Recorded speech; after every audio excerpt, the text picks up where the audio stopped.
Le stress est la maladie du siècle. C'est un business de plusieurs milliers de dollars.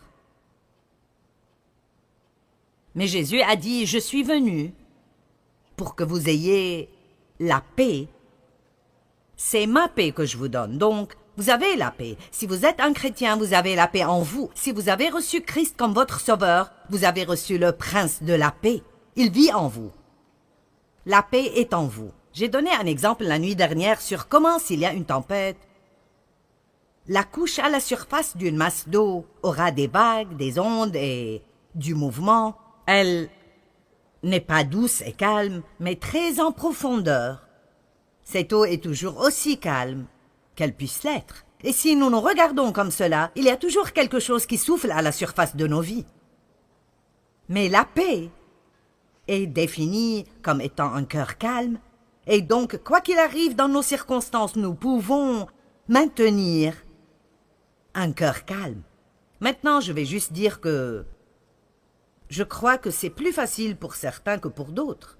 Ah, je voudrais dire que ce n'est pas juste, mais de toute façon, Dieu nous crée tous différemment et nous devons tous apprendre comment...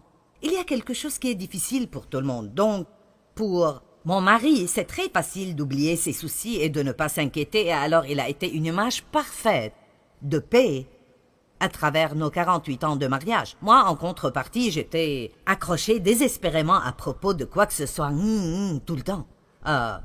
Donc ça n'a pas été aussi facile pour moi, mais j'ai appris comment être en paix. Et je peux vous dire que je suis plus en paix maintenant que je ne l'ai été de ma vie entière, alors que j'ai plus de responsabilités que je n'en ai eu de ma vie. Et alors, si je peux apprendre à être en paix, vous pouvez apprendre à être en paix. J'ai dit que si je peux apprendre à être en paix, vous pouvez apprendre à être en paix. Maintenant,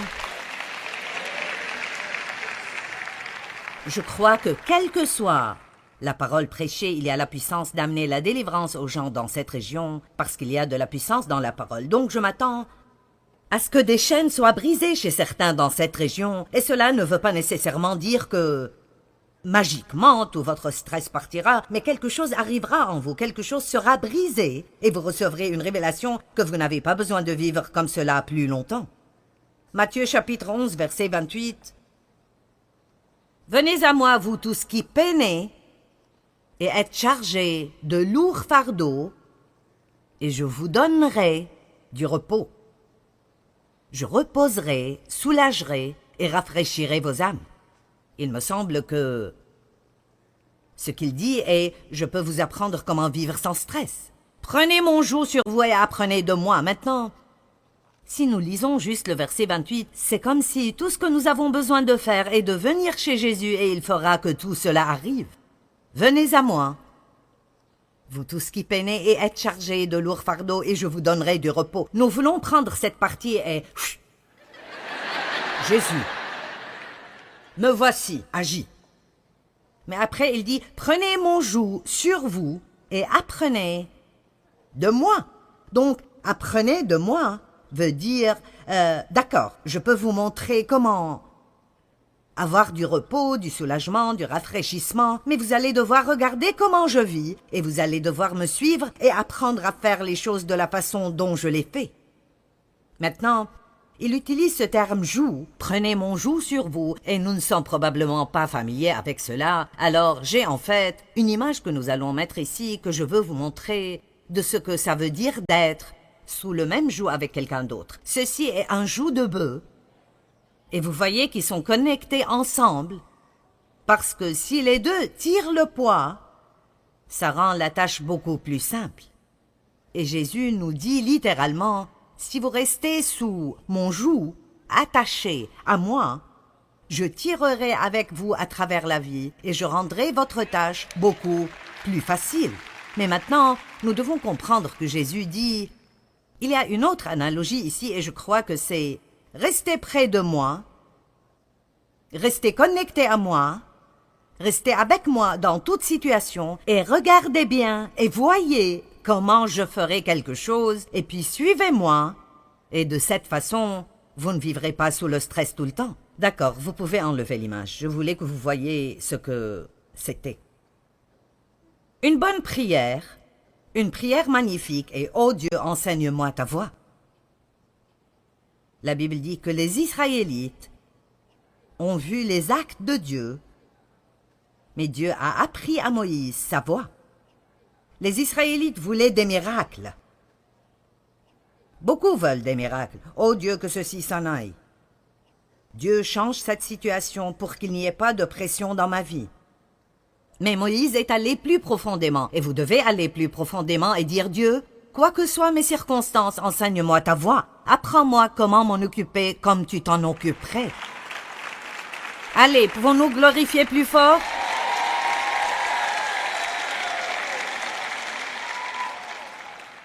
J'ai dit la nuit dernière que j'ai passé une grande partie de ma vie à essayer de changer les gens. Si je n'aimais pas ce que Dave faisait, j'essayais de changer Dave. Vous aimez tous vos enfants, mais vous n'aimez pas toute leur personnalité, et alors, j'avais des enfants que j'aimais, mais je n'aimais pas vraiment tellement leur personnalité. Celui avec qui j'avais le plus de problèmes était juste comme moi, et c'est toujours un cauchemar qui attend d'arriver. Oh. Alors j'essayais de les changer, de changer Dave, de changer mes enfants. J'essayais de faire grandir mon ministère, et j'essayais encore et encore et encore, et ça ne marchait pas. Ça ne marchait pas du tout, et Dieu ne voulait pas tout changer autour de moi, et je ne veux pas vous gêner quand je vous dis cela, mais quelqu'un doit vous le dire. Dieu ne veut pas tout changer autour de vous, il veut vous changer à vous. Je sens que je suis attirée dans cette direction.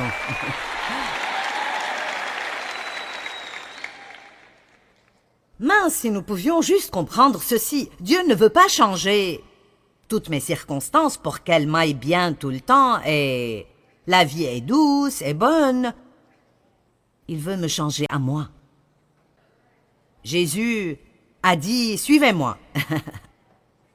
Il ne voulait pas dire « Suivez-moi et laissez-moi rendre votre vie merveilleuse ». Il voulait dire « Regardez-moi et apprenez comment faire ce que je fais ». Maintenant, avant que je n'aille plus loin avec ce merveilleux message, Dieu a inséré quelque chose dedans ce matin que je crois est juste, comme une parole de Dieu pour certains aujourd'hui. Et Dieu m'a mis cela sur le cœur quand je m'asseyais ici ce matin pendant la louange, et j'ai réalisé que je devais ajouter cela à mon enseignement. Nous allons regarder le psaume 32, les 5 premiers versets, et je veux vous parler de la culpabilité et de la condamnation. Je sens que Dieu veut que je vous parle de la culpabilité et de la condamnation parce qu'il y a des personnes ici aujourd'hui qui sont exactement comme je l'étais. Vous vous sentez littéralement coupable, et cela presque tout le temps. Et vous ne vous sentez pas bien si vous ne vous sentez pas mal. C'est comme ça que j'étais. J'ai grandi en me sentant coupable parce que mon père abusait de moi, et j'ai pris cela avec moi dans la vie, et alors, même après avoir confessé mes péchés, je me suis toujours senti coupable. Et il n'y a rien de plus stressant. Maintenant, je veux que vous m'écoutiez. Il n'y a rien de plus stressant que d'errer avec ce fardeau de « quelque chose ne va pas en moi ». Pourquoi ne puis-je pas faire les choses comme il faut? Cette sensation vague que Dieu est énervé contre vous, qu'il n'est pas satisfait avec vous. Et je crois que, quoi que je vous enseigne d'autres, c'est ce que je sens que j'ai vu ce matin, quoi que je vous enseigne d'autres à propos de comment vous occuper du stress, si vous ne comprenez pas ce point en premier, alors tout le reste dans la vie vous déprimera totalement parce que nous nous sentons déjà si vaincus et si mal à propos de nous-mêmes, parce que nous ne pouvons pas tout faire comme il faut, puis tout le reste de ce qui vient nous fait tomber facilement. Dieu m'a donné un exemple une fois d'un autocuiseur. Et je ne sais pas si les gens les utilisent autant qu'ils le faisaient, mais ma mère avait un autocuiseur, et je vous dirai cela, c'était une marmite folle. Parce qu'elle mettait des choses dedans, le couvercle dessus, et elle le fermait bien, et vous ne pouvez pas l'enlever, et il y a cette petite chose qui bouge en haut, et de la vapeur sort du haut de temps en temps. Et puis il y a des choses qui cuisent à l'intérieur, plus cette chose bouge vite. Et je me rappelle que ma mère me disait tout le temps, « Ne le touche pas, ne le touche pas, ne le touche pas. » Et j'étais tout comme cet autocuiseur. J'avais toutes ces choses qui arrivaient à l'intérieur de moi. Et qu'importe combien je paraissais spirituelle, ou combien de fois par semaine j'allais à l'église, j'avais toujours toutes ces choses qui arrivaient en moi. Qu'est-ce qui ne va pas en moi? Pourquoi je ne peux rien faire comme il faut? Nanana. Est-ce que quelqu'un sait de quoi je parle? Vous paraissez trop innocent à mes yeux. Et alors j'explosais toujours. Je m'accordais avec tout le monde jusqu'à ce que quelqu'un rentre et puis j'étais... Combien d'entre vous savent de quoi je parle? Je pouvais juste exploser à cause des choses les plus simples parce que je me sentais stressée tout le temps. Et je pensais que c'était mes circonstances. Mais honnêtement, une grande majorité de cela était ce qui arrivait en moi. Donc, si quelqu'un me touchait de n'importe quelle façon ou une circonstance me touchait, j'explosais comme cet autocuiseur. Et je veux juste vous dire que ceci doit changer avant que nous n'allions plus loin. Et je ne veux pas que vous partiez d'ici aujourd'hui et que vous continuiez à répéter la même chose encore et encore et encore. Laissez-moi vous dire quelque chose. Vous êtes des êtres humains imparfaits, et moi aussi. Et c'est exactement pour cela que Jésus est venu pour nous. Et il n'y a personne entre nous ici qui fera un jour tout comme il faut, même pas pour un jour. Même pas pour un jour. Nous avons tous péché en chemin vers la réunion ce matin.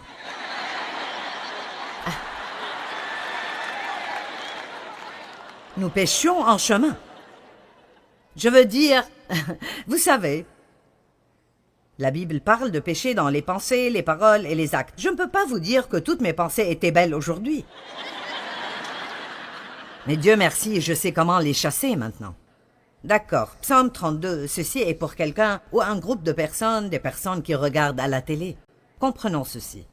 Psaume 32, verset 1. Béni, heureux, fortuné et enviable, l'homme pour qui le pardon de ses fautes est donné continuellement, dont le péché est pardonné. Béni, heureux, fortuné et enviable l'homme au compte de qui l'Éternel ne porte pas le péché et qui est exempt de duplicité.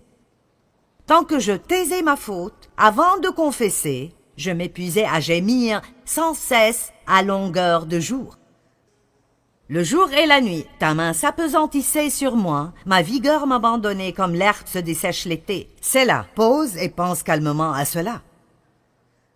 Êtes-vous prêts pour cela? Verset 5. Je t'ai avoué ma faute, je n'ai plus caché mes torts. J'ai dit, je reconnaîtrai mes péchés devant l'Éternel, je révélerai le passé jusqu'à ce que tout soit dit. Alors, tu m'as pardonné instantanément la culpabilité et l'iniquité de mon péché. Pause et pense calmement à cela. Tu m'as pardonné instantanément, pas juste le péché, ne manquez pas cela, la culpabilité. La culpabilité. Écoutez, si Dieu a enlevé notre péché, qu'y a-t-il pour toujours nous sentir coupables? Vous ne devez pas vivre sous la condamnation. Je pense que parfois nous pensons que c'est religieux de nous haïr nous-mêmes. Eh bien, je suis juste un raté. Non, écoutez, vous devez mettre la robe de la justice et lever votre tête et savoir que vous êtes la tête et pas la queue. Dieu vous aime. Vous êtes au-dessus et pas au-dessous. Vous êtes loin par Dieu. Amen. Vous avez ce dont quelqu'un d'autre dans ce monde a besoin. Vous n'allez jamais vous débarrasser des fardeaux du stress dans votre vie si vous ne commencez pas à avoir une bonne attitude envers vous-même à l'intérieur. Donc, si vous ne vous aimez pas vous-même, alors vous devez vous réconcilier avec vous-même, parce que où que vous alliez le reste de votre vie, vous y serez. Et si vous ne pouvez pas vous réconcilier avec vous, tout le reste sera difficile. Est-ce que quelqu'un a besoin de cela? J'espère que quelqu'un avait besoin de cela. Donc, quand Jésus a dit « Venez à moi et apprenez de moi », l'une des premières choses que Jésus nous enseigne est de recevoir son pardon et de ne pas vivre sous la condamnation. Maintenant, 4 choses que Jésus a faites pour s'occuper du stress. Vous dites « Jésus a eu du stress ?» Eh bien, je veux dire, partout où il allait, quelqu'un essayait de le tuer. Nous n'allons pas reprendre cette liste de nouveau. Judas l'a trahi pour 30 pièces d'argent. Pierre l'a renié. Vous parlez d'avoir vraiment une mauvaise journée? Numéro 1, il se confiait en tout à Dieu. 1 Pierre 2, 23. Certains d'entre vous sont stressés à propos de choses dont vous ne pouvez rien faire à leur propos et seul Dieu peut le faire et vous devez les donner à Dieu. Vous devez les laisser tomber et les donner à Dieu et cela inclut votre passé, votre futur, vos enfants et tout le reste de ce qui vous gêne. 1 Pierre 2, 23, j'aime cela. Quand il était injurié et insulté, il ne ripostait pas par l'injure ou l'insulte. Quand on le faisait souffrir, il ne dit aucune menace de vengeance, mais il remettait sa cause lui-même et tout le reste entre les mains du juste juge. J'aime ce verset, je l'ai sur le mur de mon bureau, pour me rappeler de faire confiance en Dieu dans tout, les petites choses, les grandes choses, et lui faire confiance dans ce qui arrive avec moi. Ce que je reçois, Dieu, dépend de toi. Si je ne le reçois pas, tu as une raison. Si quelqu'un me maltraite, alors je ne perdrai pas ma vie à le haïr, je te ferai confiance. Vous devez apprendre à faire confiance en Dieu dans toute petite chose parce qu'en fait, la confiance est la réponse à toute frustration. La deuxième chose que Jésus a faite est de prier. Il allait toujours, en quelque sorte, loin de la foule pour prier. Il se levait tôt pour prier. Parfois, il priait toute la nuit. Et je ne vais pas prendre le temps de me tourner vers ces versets, mais quand il était à Gethsémani, à se préparer pour ce qui allait être le temps le plus difficile de sa vie ou de celle de qui que ce soit, il a demandé à ses disciples de prier avec lui. Et nous savons par la lecture des évangiles qu'ils se sont endormis. Il prit avec lui Pierre et les 2 fils de Zébédée. Il commença à être envahi de tristesse et d'angoisse. Et puis il leur dit, c'est ainsi qu'il se sentait. Vous savez, nous n'avons pas besoin de faire tout ce qu'on sent. Il leur dit, je suis accablé de tristesse à en mourir. Restez ici et veillez avec moi. Et il s'est éloigné un peu, et quand il est revenu, ils étaient endormis. Mais l'une des choses qui sont arrivées et qui l'a aidé à traverser cela était que quand il s'est éloigné d'eux, un ange est venu et l'a servi et l'a fortifié dans l'esprit. Et l'une des choses qui arrive quand nous prions est que Dieu nous fortifie. Allons maintenant. Il nous fortifie, il ne fait pas... La prière ne veut pas toujours dire que Dieu se débarrasse de ce qui nous dérange. Plusieurs fois, il choisit de nous fortifier et nous permet d'endurer avec une bonne attitude.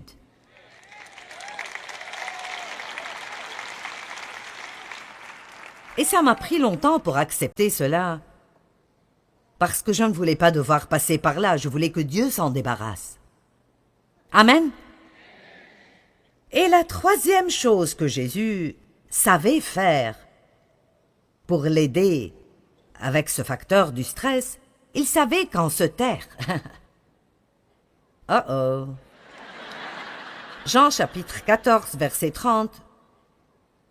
Jésus a dit, je ne parlerai plus avec vous plus longtemps, car le prince, le dominateur, le gouvernant de ce monde vient. Il n'a pas de prise sur moi. Il n'y a rien en moi qui lui appartient, il n'a pas de puissance contre moi. J'ai enseigné sur ce verset beaucoup de fois et il m'émerveille toujours. La Bible dit dans Ésaïe 53 que, comme un agneau mené à l'abattoir, il n'a pas ouvert sa bouche. Et je me demande combien de fois nous avons lu ça et nous n'avons aucune idée de pourquoi la Bible dirait cela. Savez-vous combien c'est difficile de garder la bouche fermée quand vous êtes sous pression?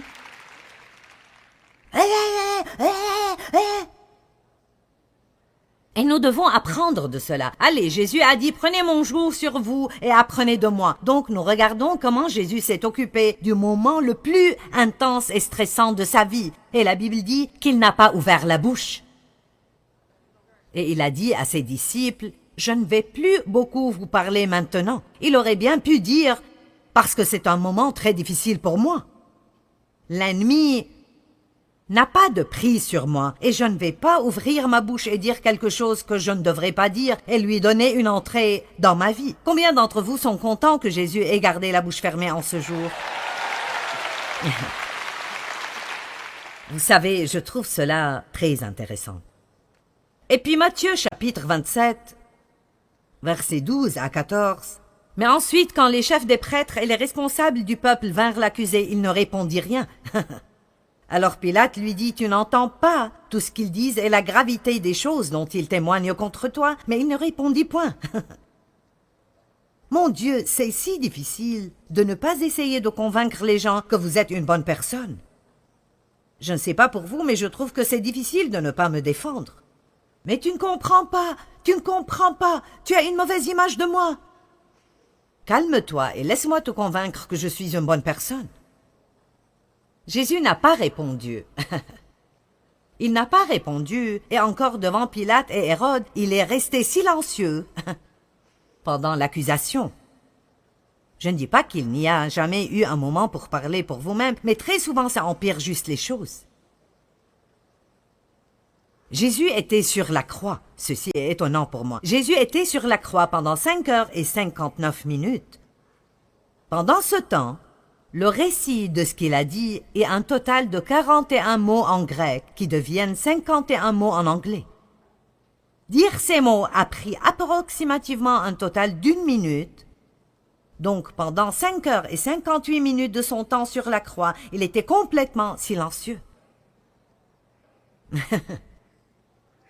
Amen.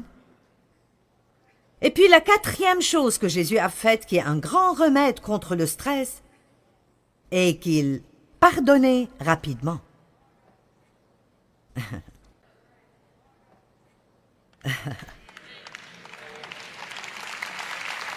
D'accord, puis-je vous donner un indice? Si vous voulez avoir une vie de stress et de misère, allez-y et offensez-vous facilement.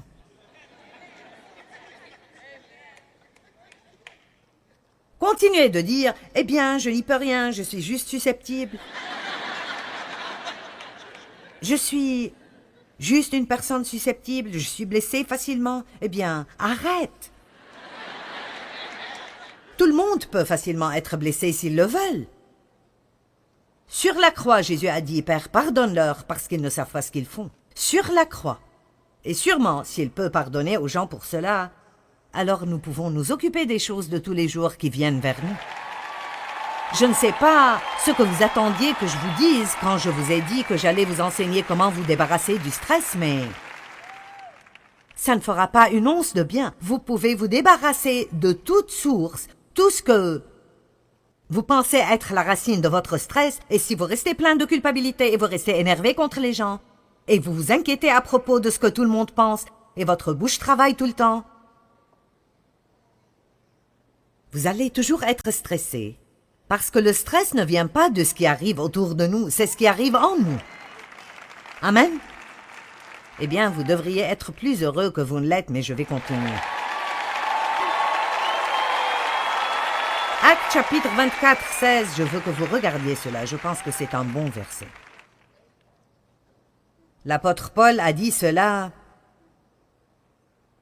Il a dit, c'est pourquoi je m'applique sans cesse et je me discipline, en mortifiant mon corps, en tuant mes affections charnelles, mes appétits du corps et les désirs du monde, en m'efforçant dans tout aspect pour garder une conscience pure, irréprochable, sans blâme, sans offense devant Dieu et devant les hommes.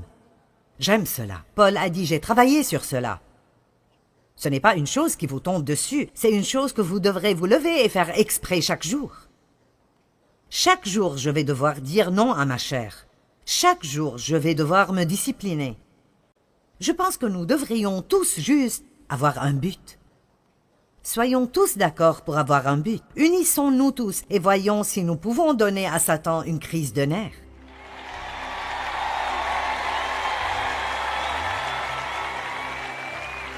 Et à chaque fois que ces sources de stress viennent vers nous, nous dirons « Non, non, non, non, non, non, non, je suis passé par là, je ne le ferai plus. » Eh bien, n'est-ce pas vraiment bien de savoir que vous pouvez minimiser